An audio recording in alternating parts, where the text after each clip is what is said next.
masa penyembuhan karena kan sakit. Saya saja lihat kadang saya menangis ya, sakit Bapak Ibu, babak belur. Ya itulah roh. Kalau solusi dari roh 66 itu kekerasan, penganiayaan, cacian, makian, ancaman pembunuhan, bahkan pembunuhan itu bahayanya Bapak Ibu kalau tidak bertobat sungguh-sungguh, tidak rendah hati.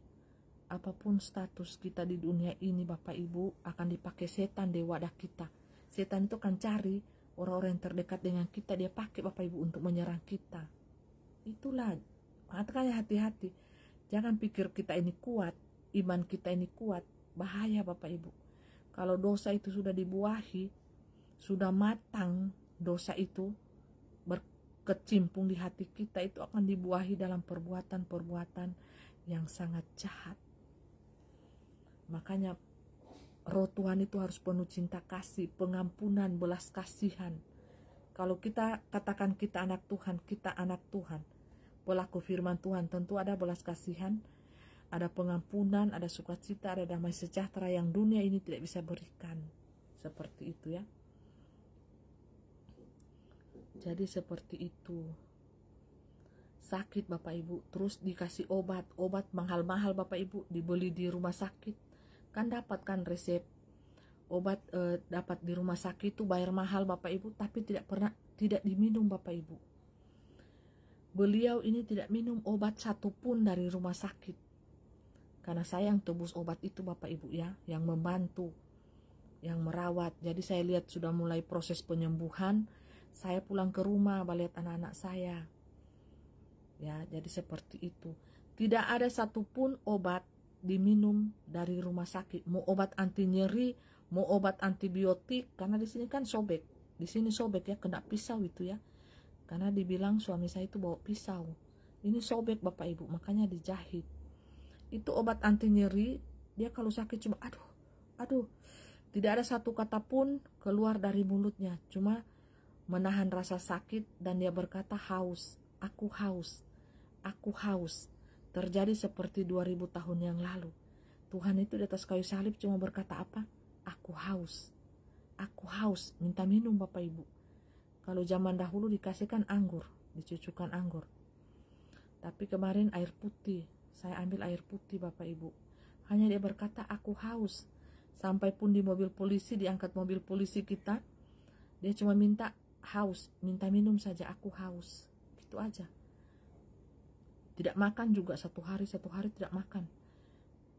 Karena sakit ya, udah keluar darah di mulut, di telinga keluar darah, hidung. Ini telinga ini keluar darah bukan dari telinga, sepertinya dari sobekan ini, sobek ya Bapak Ibu, dijahit. Jadi darahnya itu masuk dalam telinga. Seperti itu. Jadi saya seperti kembali ke 2000 tahun yang lalu menonton penyalipan Tuhan Yesus Bapak Ibu. Makanya saya ditonton Bapak Ibu satu RT. Di sini banyak sekali jadi penonton di malam tahun baru itu. Saya katakan ini wadah Tuhan Yesus, wadah Isa Al-Masih yang kalian aniaya. Tapi kalian tidak tahu karena tidak masuk di dalam dimensi roh dan kebenaran. Coba kalau kalian masuk ya, kalian percaya cahaya seperti ini, dipenuhi kemuliaan Tuhan, pelaku firman, kalian akan tahu rohnya. Kita ini bergerak di alam roh, bukan di dunia fisik. Dunia fisik ini buta tuli telanjang.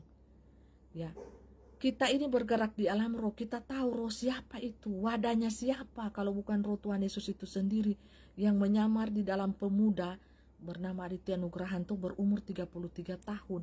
Nah, Tuhan Yesus itu mati 2000 tahun yang lalu itu berumur berapa? 33 tahun bukan? Di zaman awal Alfa, dia muncul di zaman Omega, berumur berapa? 33 tahun juga. Sama persis seperti dia mati.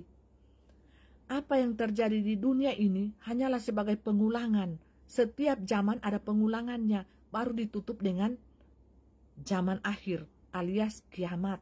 Kata dunia, karena kan banyak manusia pindah alam. Tidak ada yang baru di bawah kolong langit bumi ini. Baca itu firman baik-baik. Semuanya terulang kembali. Hanya memakai wadah manusia yang dipinjamkan, yang layak untuk dipakai oleh roh Tuhan untuk melakukan visinya, misinya, proyek ilahi. Seperti itu manusia ini buta tuli. Saya katakan nanti pada saat dia pergantian tubuh ke supranatural, dia datang sebagai raja di atas segala raja, barulah kalian menyesal, sangat menyesal. Tabit bait ilahi saja terbelah menjadi dua pada waktu itu, bukan? Kalian lihat malam tahun baru, dia dianiaya seperti itu, bukan langsung bergerak malaikat Tuhan, kena tsunami, kena bencana, kena gempa. Berapa itu? Di negara-negara lain efeknya, kita curah semua yang tidak mengenal Tuhan, penyembah berhala, LGBT, penyembah bikin sakit-sakit hati Tuhan, kota per kota dihantam terus ini Bapak Ibu. Hati-hati, jangan sampai Bapak Ibu tidur lelap, tidak berpuasa, tidak berdoa, mati di tempat. Bertobat Bapak Ibu supaya dalam keadaan selamat masuk surga, mau jadi bayi-bayi di sana, yang penting masuk surga Bapak Ibu. Karena bulan, matahari, bintang semua akan bergerak semua alam ini dan akan dipukul. Tsunami, gempa bumi. Gempa bumi itu paling rendah 7,5 magnitudo dihantam.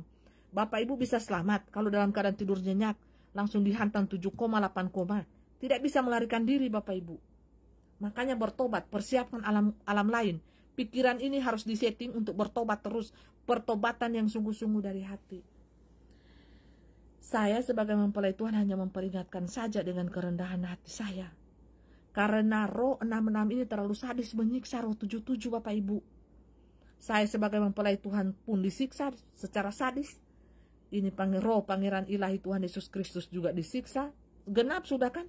Semuanya teraniaya. Dan kita sebagai contoh, background kepada dunia ini akan terjadi ke depan. Jangan pernah menyangkal nama Tuhan.